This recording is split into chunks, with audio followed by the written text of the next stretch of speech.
hindi naman totoo yun. Hindi totoo yun. Hindi gagawin ng anak ko yun, manira. Kung ano man ang nangyari, wala tayong pakialam ron. At matatanda na rin lahat, so sila na nagdesisyon. Walang kinalaman ng anak ko. Miss Carla, will you make an appeal sa Katniel?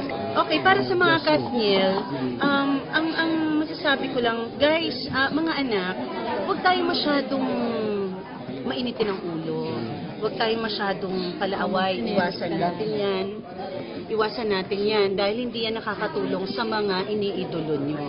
Nagre-reflect po yung mga salita nyo hindi maganda patungkol sa ibang tao.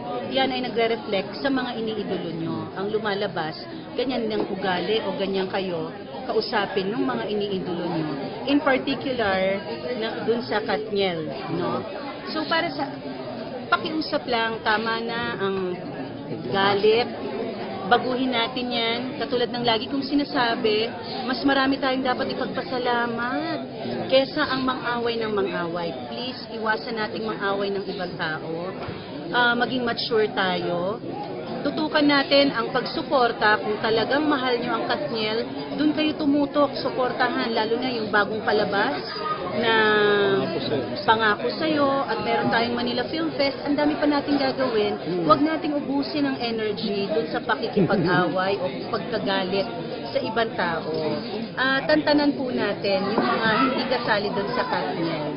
Maging malawak tayo sa pag-unawa. At syempre, para dun sa sumuporta, no, dito sa pinakamagandang nangyari sa Crazy Beautiful You. Alam mo, deserving sa lahat ng kasali dun sa pelikula. Dahil ang hirap na ginawa nila mag-lock in dun sa bundok na yon. Because I've been there. Ang hirap, yung lahar and everything, ang delikado. No, pero syempre nag-pay off.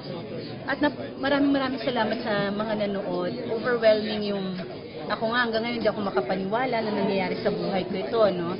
Pero sa isip-isip ko, oo nga, yung mga pagtulong mong hindi mo hinihintay ang kapalit, darating pala talaga. So, totoo yun.